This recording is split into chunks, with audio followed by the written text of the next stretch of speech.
नमस्कार दर्शकों, स्वागत है आपका हमारी YouTube चैनल नेक्स्ट 9 स्पेशल में और मैं हूं आपके साथ रजत। दोस्तों, आज हम महाभारत की उन रहस्यों के बारे में बताएंगे, महाभारत की उन गाथाओं के बारे में बताएंगे जो वास्तव में अद्भुत हैं, अविश्वसनीय हैं, लेकिन अविस्मरणीय भी हैं। जी हाँ दोस्तों, आज हम बात करेंगे इन अद्भुत और अविश्वसनीय तथ्यों पर।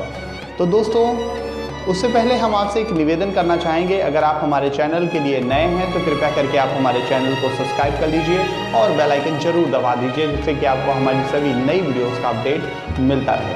तो चलिए शुरुआत करते हैं महाभारत के उन तथ्यों के बारे में, महाभारत के उन अद्भुत और अविश्वसनीय तथ्यों के बारे में जो वास्तव में महाभारत के समय में इनको आश्चर्यचकित कर देने वाला तथ्य ही माना जाता है। जी हाँ दोस्तों, जो गुरु द्रोणाचार्य थे, गुरु द्रोणाचार्य महर्षि भारद्वाज के पुत्र थे। महर्षि भारद्वाज विज्ञान और शास्त्रों का ज्ञान रखने वाले थे। इनको वैज्ञानिक, इनको विद्वान और शास्त्रों का ज्ञान रखने वाला माना गया। एक दिन महर्षि भारद्वाज गंगा नदी में स्नान कर रहे थे, तब उनको एक अप्सरा दिखी जो पारदर्शी कपड़ों में स्नान कर रही थी। उसको देखकर महर्षि भारद्वाज का वीर निकल गया। ये वीर निकलने के बाद उस समय में ये परंपरा होती थी कि वीर जब निकलता था तो ये एक बीज के रूप में होता था और ये बीज एक इंसानी शरीर को जन्म दिया करता था। तो दोस्तों, महर्षि भारद्वाज का जब ये वीर निकल गया तो उस समय ऐसा माना जाता था कि वीर का नाश करना यानी कि एक मनुष्य की मृत्यु करना है।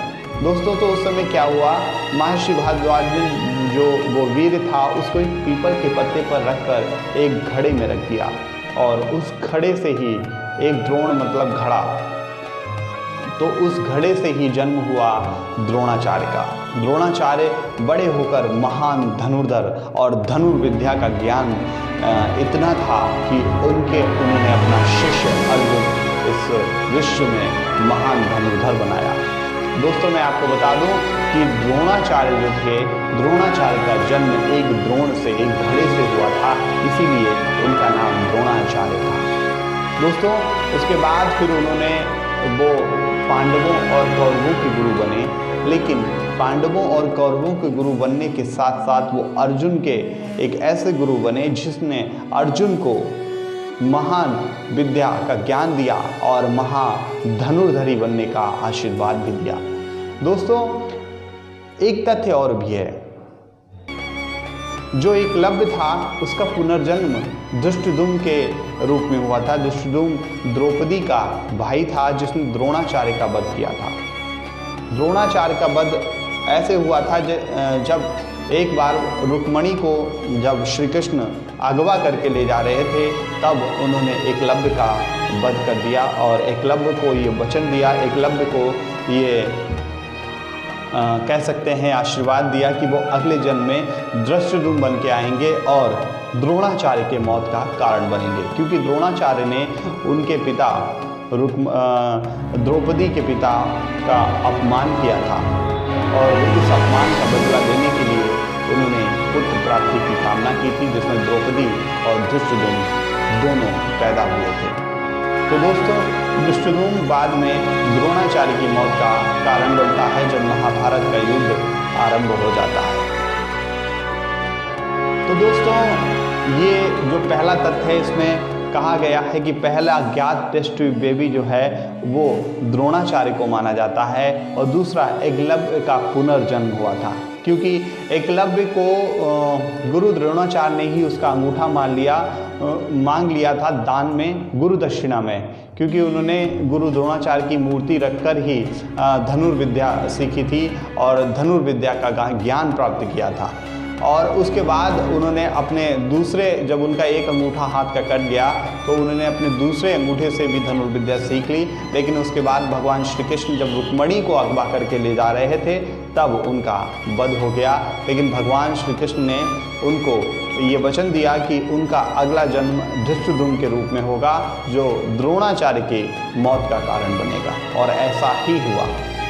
दोस्तों, महाभारत काल में अगर देखा जाए तो वास्तव में तमाम योद्धा और तमाम रथी महारथी एक साथ ही पैदा होकर मरकट गए, क्योंकि ये किसी न किसी के अवतार ही थे। महाभारत में जितने भी पात्र थे वो वास्तव में देवताओं के ही अंश थे। पांडव 5 देवताओं के अंश थे। तो दोस्तों, महाभारत की जो कहानी है वो वास्तव में अद्भुत है, अविश्वसनीय है, अविस्मरणीय है। दोस्तों, महाभारत की कहानी में कई ऐसी और अद्भुत कथाओं की चर्चा मिलती है जो वास्तव में महाभारत को और भारत के इस इतिहास को और गौरवमय बनाते हैं।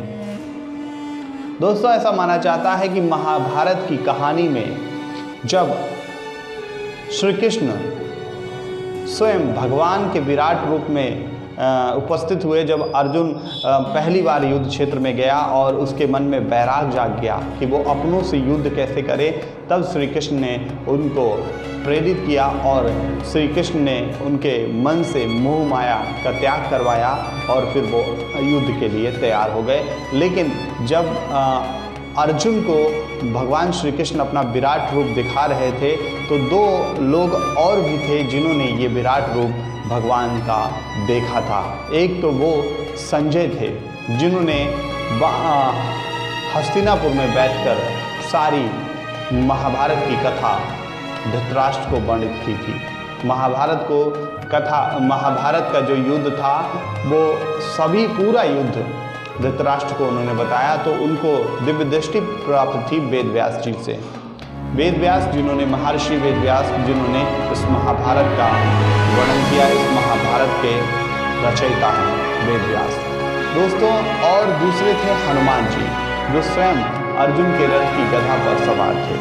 अर्जुन के रथ की गधा पर सवार थे, इसीलिए पांडवों के साथ माना जाता है कि देवताओं का भी वास्ता, स्वयं भगवान श्री कृष्ण जिसके सारथी हों और वो युद्ध हार जाए, ये तो नामुमकिन था। तो दोस्तों, इस प्रकरण को, मतलब जब भगवान ने अपना विराट रूप दिखाया था, भगवान श्री कृष्ण ने अपना विराट रूप दिखाया था, तब अर्जुन के अलावा भी अन्य 2 लोगों ने इस विराट रूप को देखा था।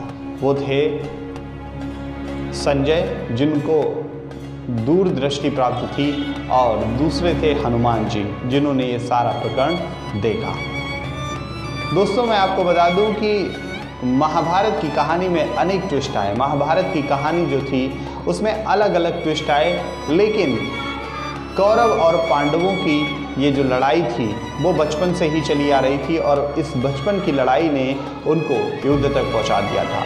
कौरव पांडवों से ज़्यादा नफरत करते थे, जिनमें से उनका जो ज्येष्ठ था दुर्योधन, वो अधर्मी भी था। वो अधर्म पर चलकर और तमाम चीज़ें पाना चाहता था, राजपाट भी पाना चाहता था, लेकिन अधर्मी होने के कारण उसका नाश तो तय था।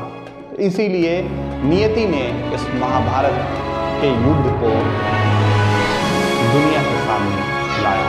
तो दोस्तों, ये थी महाभारत से जुड़ी हमारी एक छोटी सी जानकारी। अगर आपको हमारी ये जानकारी पसंद आई हो तो कृपया करके आप हमारी इस वीडियो को ज़्यादा से ज़्यादा लोगों तक शेयर कीजिए। और हाँ, अगर आप हमारे चैनल के लिए नए हैं तो कृपया करके चैनल को सब्सक्राइब करके बेल आइकन जरूर दबा दीजिए। दोस्तों, अगर कोई आप अपनी बात हमें बताना चाहते हैं तो वो आप हमें कमेंट बॉक्स में लिखकर ज़रूर बता सकते हैं। मैं आपकी उस बात का अगले वीडियो में जवाब देने का प्रयास जरूर करूँगा। तो दोस्तों, मुलाकात होगी आपसे हमारी अगले कार्यक्रम में। तब तक के लिए मैं रजत आपसे विदा लेता हूँ। नमस्कार, धन्यवाद।